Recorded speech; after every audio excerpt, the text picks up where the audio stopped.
का हमारा बहुत ही सुंदर एपिसोड है कि भाव कर्म द्रव्य कर्म। भाई और बहनों, भाव और द्रव्य क्या होता है? द्रव्य भाव भेदानी।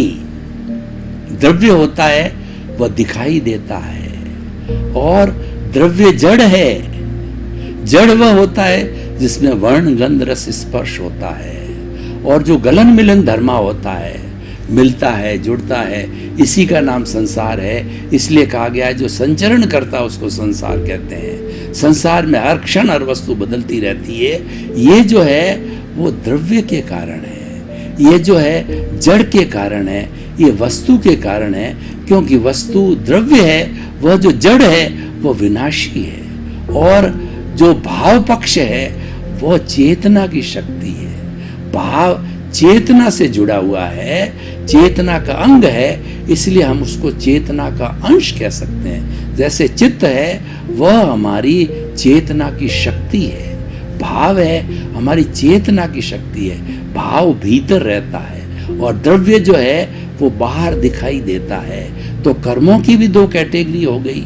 जो कर्म हमें दिखाई देते हैं, मन वचन काया तथा उससे जुड़ी हुई अवस्था मात्र कुदरती रचना है, और वह नियत है, वो द्रव्य कर्म से संचालित होती है। देखिए, द्रव्य कर्म को, भाव कर्म तो भाव जो है हम भावों की कैटेगराइज नहीं कर सकते हैं। अच्छे बुरे हम भाव को तीन कैटेगरी में रखते हैं: शुभ भाव, अशुभ भाव और शुद्ध भाव। और जो हमारा द्रव्य पक्ष है, उस द्रव्य पक्ष के अंदर 8 कर्म, उसकी 148 प्रकृति जो है प्रकृतियां, उत्तर प्रकृतियां हैं, वो भाव से पैदा हुआ।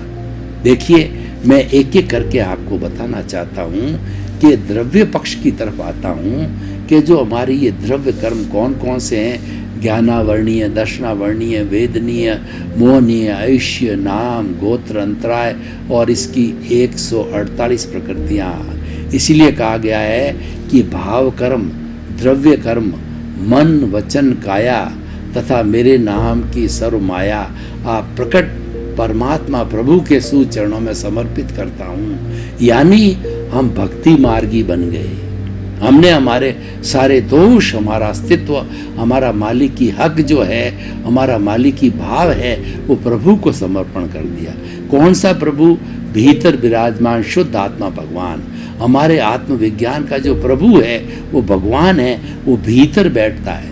बाहर के सब प्रभुओं की हम प्रार्थना करते हैं और उनके प्रति सम्मान और आदर का भाव रखते हैं, लेकिन जो हमारी प्रार्थना है वो हमारे भीतर के प्रभु से, वही हमारा गुरु है, वही हमारा भगवान है और वही ईश्वर है। ये हमारा लक्ष्य है। ये द्रव्य कर्म सारे होते हैं, ये उदय में आते हैं, प्रारब्ध में आते हैं, और जब भाव कर्म किए जाते हैं तो ये द्रव्य कर्म जो है 4 भागों में डिवाइड हो जाते हैं। वो कौन कौन से होते हैं? वो होता है प्रकृति, प्रकृति, स्थिति, प्रदेश, अनुभाग। प्रकृति का अर्थ हुआ 8 तरह के कर्म: ज्ञानावर्णीय, दर्शनावर्णीय, वेदनीय, मोहनीय, आयुष्य, नाम, गोत्र, अंतराय। इसमें से 4 घाती कर्म हैं, 4 अघाती कर्म है। घाती कर्म में प्योरली पाप कर्म है।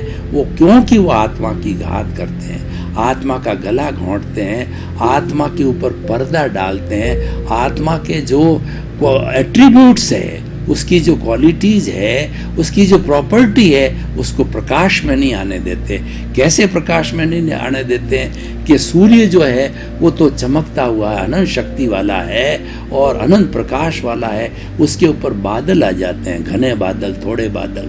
तो घने बादल आने से सूर्य ग्रहण टाइप हो जाता है, सूर्य दिखाई देना बंद हो जाता है और रात हो जाती। कभी बारिश का समय होता है, घने बादल जो है वो सूर्य के सामने आ जाते हैं, तो घने दोपहर में भी हमको लगता है कि रात हो गई, अंधेरा सा लगता है।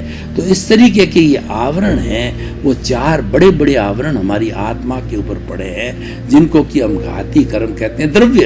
द्रव्य घाती कर्म है, वो है ज्ञानावर्णीय कर्म। ज्ञानावर्णीय कर्म जो है हमारी आत्मा की घात क्या कैसे करता है कि आत्मा अनंत ज्ञान वाला है, तो ये ज्ञानावर्णीय कर्म है, इसके ऊपर एक पर्दा आ गया, आँख पर पट्टी के समान है। आँख पर पट्टी बंधी हुई होती है, आँख में देखने की शक्ति होती है, लेकिन व्यक्ति बाहर के संसार को देख नहीं पाता है। तो ज्ञानावर्णीय का जो पर्दा आता है, ज्ञान के अनंत ज्ञान को प्रकट नहीं होने देता है। मति श्रुत अवधि मन प्रव केवलानी, पांचों ज्ञान को प्रकट नहीं होने देता है। या वो धीरे धीरे जब डाइल्यूट होता है तो प्रकट होने लगता है। हम नया कुछ नहीं करते, अनंत ज्ञान भीतर पड़ा, पर्दा हटा दो, ज्ञानावर्णीय कर्म का ज्ञान हाजिर हो जाएगा।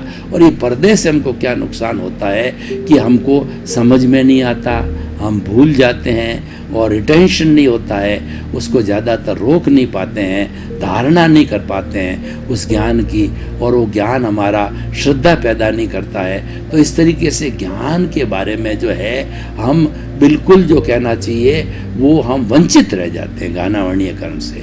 दूसरा दर्शनावर्णीय कर्म है, वो हमारी श्रद्धा से जुड़ा हुआ है। तो हम धर्म में, ज्ञान में और अध्यात्म में और आत्मरंजन में हमारी दिलचस्पी नहीं होती है। जो दर्शनावर्णीय कर्म वाले हैं उनको जब सत्संग होगी तो तुरंत नींद आ जाएगी। और दर्शनावर्णीय कर्म की 9 प्रकृति के अंदर 5 प्रकृतियां नींद की भी है। तो इसलिए जो हमारा अवधि दर्शन, मन पर दर्शन, केवल दर्शन और चक्षु दर्शन, अचक्षु दर्शन, इनको रोक लेता है ये। तो ये 9 तरह की जो सी इनकी जो उत्तर प्रकृतियाँ उसको रोकती है। और दर्शनावर्णीय कर्म को जो है हम एक जो है पुजारी के रूप में देखते हैं। पुजारी क्या करता है कि भगवान के जब दर्शन करने के लिए हम जाते हैं तो पुजारी वो पर्दा डाल देता है। वो कह रहे हैं कि भगवान विष्णु भगवान के पट जो है वो बंद हो गए।